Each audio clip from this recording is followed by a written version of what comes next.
بسم اللہ الرحمن الرحیم. السلام علیکم. یوٹیوب چینل پر طارق متین آپ کو خوش آمدید کہتا ہے. ہم اس وقت اپنی سیاست میں، اپنے ملک میں، اپنے معروضی حالات میں کچھ مسائل سے الجھے ہوئے ہیں، اور ان مسائل کو ہم نے، ہمارے میڈیا نے، ہمارے دانشوروں نے، ہمارے اینکرز نے، ہمارے صحافیوں نے پاکستان کا سب سے بڑا مسئلہ بنا کر پیش کیا ہوا ہے. لیکن اس سے بڑے مسائل ہیں. ابھی چند گھنٹے پہلے بھارت کے آرمی چیف نے ایک پریس کانفرنس کی ہے، اور اس پریس کانفرنس میں جو باتیں ہوئی ہیں وہ ہمارے لیے زیادہ بڑا مسئلہ ہے اور ہونا چاہیے. مگر ہمارا میڈیا پی ڈی ایم میں الجھا ہوا ہے، ہمارا میڈیا مولانا فضل الرحمان میں الجھا ہوا ہے، ہمارا میڈیا بلاول بھٹو زرداری، مریم نواز شریف میں الجھا ہوا ہے، ہمارا میڈیا عمران خان میں الجھا ہوا ہے.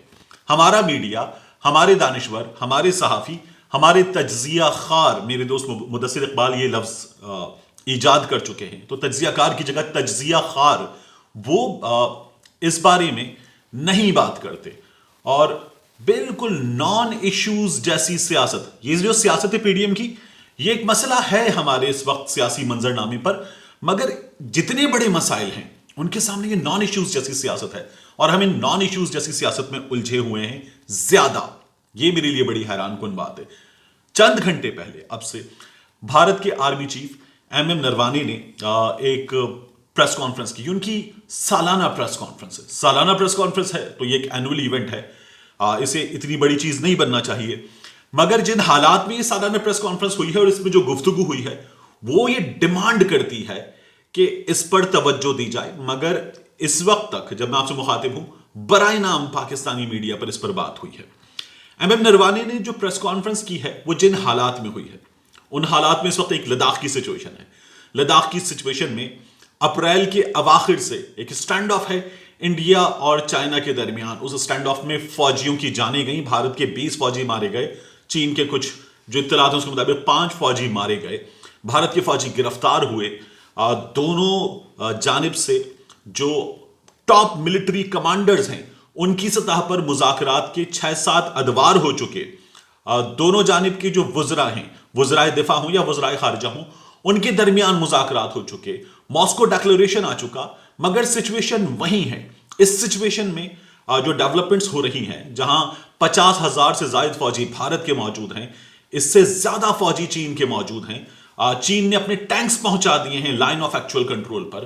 اور اس سچویشن میں پاکستان کے خلاف مسلسل سیز فائر وائلیشنز کا سلسلہ بھارت کی جانب سے جاری ہے، پاکستان پر الزامات لگانے کا سلسلہ جاری ہے. اور آپ دیکھیے اس سچویشن میں ہمیں نظر کیا آ رہا ہے. گزشتہ 3-3.5 ہفتے میں 3 ملاقاتیں ہوئی ہیں، وزیر اعظم کی، آرمی چیف کی اور D G I S I کی. اور D G I S I کی وزیر اعظم سے ملاقاتیں اس کے علاوہ ہیں. اور یہ تمام جو حالات ہیں، یہ حالات ہماری میڈیا کی ترجیح ہونے چاہیے.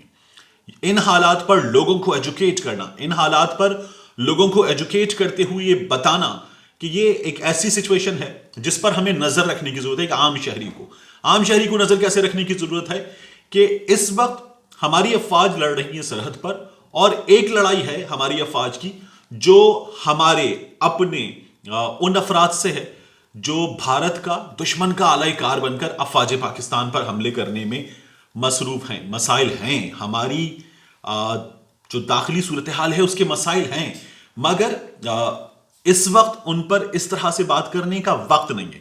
ایم نروانے کی جو پریس کانفرنس ہے، ان کے سالانہ آرمی ڈے سے پہلے، 15 جنوری کو ان کا آرمی ڈے ہوتا ہے، اس سے پہلے یہ پریس کانفرنس تھی.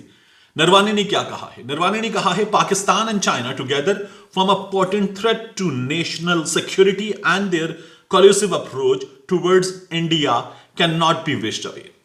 اب یہ میں کوٹ اینڈ کوٹ کر رہا ہوں جو نروانے کے الفاظ ہیں، اور یہ جو ہے کہہ رہے ہیں کہ پاکستان اور چائنا بھارت کے لیے ایک بڑا خطرہ ہے، اور یہ مشترکہ طور پر بھارت کے خلاف کچھ کر سکتے ہیں اور اسے نظر انداز نہیں کیا جا سکتا.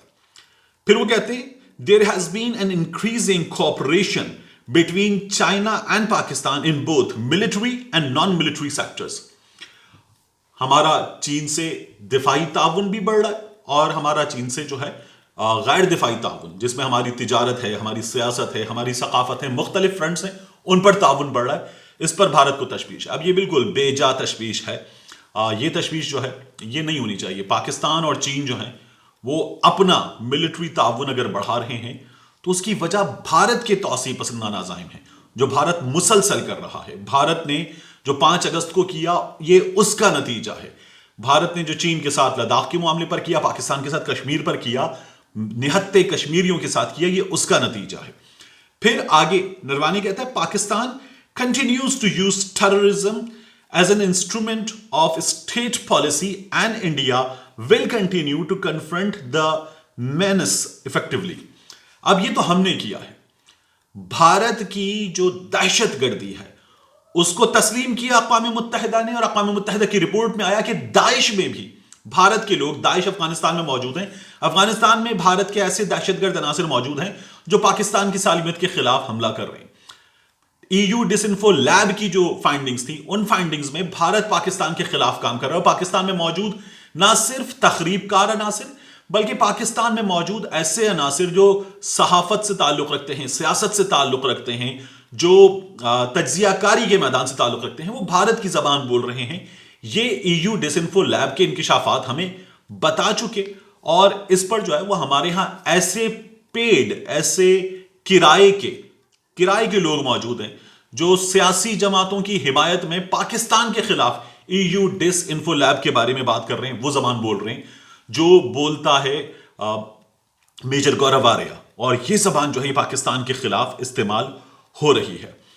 اب نروانی نے جو بات کی ہے، نروانی کے کوٹ ان کوٹ الفاظ میں آپ کو بتاؤں، یہ بالکل ویسا ہی ہے جیسے جنرل آصف غفور صاحب نے بات کی تھی جب ہم نے بھارت کو جواب دیا تھا. ابھینندن کا ایپیسوڈ ہوا تھا تو ہم نے بھارت کو ایسا جواب دیا تھا کہ بھارت کی ناک ہم نے لہو لہان کر دی تھی. کیا کہتے ہیں M نروانی؟ We reserve the right to respond to cross-border terrorism at a time of our choosing with precision. یہ آرمی چیف ہے ان کا، اور یہ ہمارے D G I S P R, former D G I S P R کے الفاظ جو ہیں جو دنیا میں گونجتے رہے جب پاکستان نے منہ توڑ جواب دیا.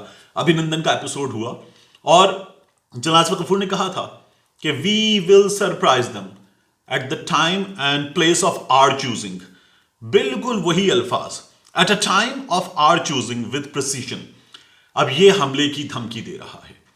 نروانی کہہ رہا ہے کہ پاکستان جو ہے وہ دہشت گردی کرتا ہے، کراس بارڈر ٹیررزم کرتا ہے، یہ ہمیشہ سے وہ روتے رہتے ہیں، اور ہم جواب دیں گے ان کو اپنی مرضی کے مطابق. جگہ ہماری سلیکٹ کی ہوئی ہوگی اور مقام اور وقت ہمارا سلیکٹ کیا ہوگا. یہ نروانی نے کہا ہے. اس صورتحال میں ہوا کیا ہے؟ آرمی چیف اور وزیر اعظم جنرل فیض حمید صاحب 3 ہفتے 3 ملاقاتیں. جنرل بابر افتخار صاحب نے کل بھی جب بات کی تو جو بھارت کی دہشت گردی ہے اس پر بات کی، اور اس دہشت گردی کے خلاف پاکستان کی سیاسی قیادت نے اور عسکری قیادت نے جو ایفرٹس کی ہیں ان پر بات کی. اس لیے یہ واویلا ہے. آپ دیکھیے 6 دن پہلے شی جن پنگ نے کہا اپنی فوج سے کہ کسی بھی سیکنڈ میں آپ کو حکم دیا جا سکتا ہے آپ فل سکیل جنگ کی تیاری کر لیں. اس لیے یہ پریشانی ہے کیونکہ بھارت کے جو اقدامات ہیں اور بھارت کی جو ایفرٹس ہیں، جو وہ امریکہ کے ساتھ مل کر بیکا کی بات کر رہا ہے کہ ہمیں آپ تمام تر معلومات دیجئے، ہمیں سیٹلائٹ امیجری فراہم کیجئے، ہمیں آپ پلان بنا کر دیجئے، ہم حملہ کریں گے. یہ اس وقت ڈیفنس ایکسپرٹس بتا رہے ہیں، اور حملے کے ان خطرات کی صورتحال میں ہماری سیاست نہ جانے کیا کر رہی ہے. انہیں اس بات کا ادراک ہی نہیں ہے. یہ وہ لوگ ہیں جو بار بار حکومتوں میں آئے ہیں اور انہیں ان خطرات کا ادراک ہی نہیں ہے. وہ خطرات کے ان حالات میں اس وقت جو سیاست کر رہے ہیں وہ پاکستان سے مخلص سیاست نہیں ہے. جنرل بابر افتخار صاحب نے، وزیر خارجہ صاحب نے جو پریس کانفرنس کی، اس کے بعد پاکستان 70 سے زائد ملکوں کو ڈوزیر دے چکا ہے. پاکستان بھارت کی دہشت گردی کے ثبوت، ڈاکیومنٹس دے چکا ہے دنیا کو، اور بھارت کا واویلا اس لیے ہے. مگر ہمارے ہاں جو سوڈو لبرلز ہیں یا ہمارے ہاں جو نام نہاد سیاستدان ہیں، ان کا واویلا کس لیے ہے اور اس کی ڈائریکشن کیا ہے، یہ میں سمجھنے سے قاصر ہوں. یہ ویلاگ اس لیے ہے کہ ہم ان کی سیاست، ان کی حرکات پہ غور کریں، ان سے درخواست کریں کہ آپ ہی اپنی اداؤں پہ ذرا غور کریں. ہم کوئی بات کریں گے تو شکایت ہوگی. ملتے ہیں آپ سے اگلے ویلاگ.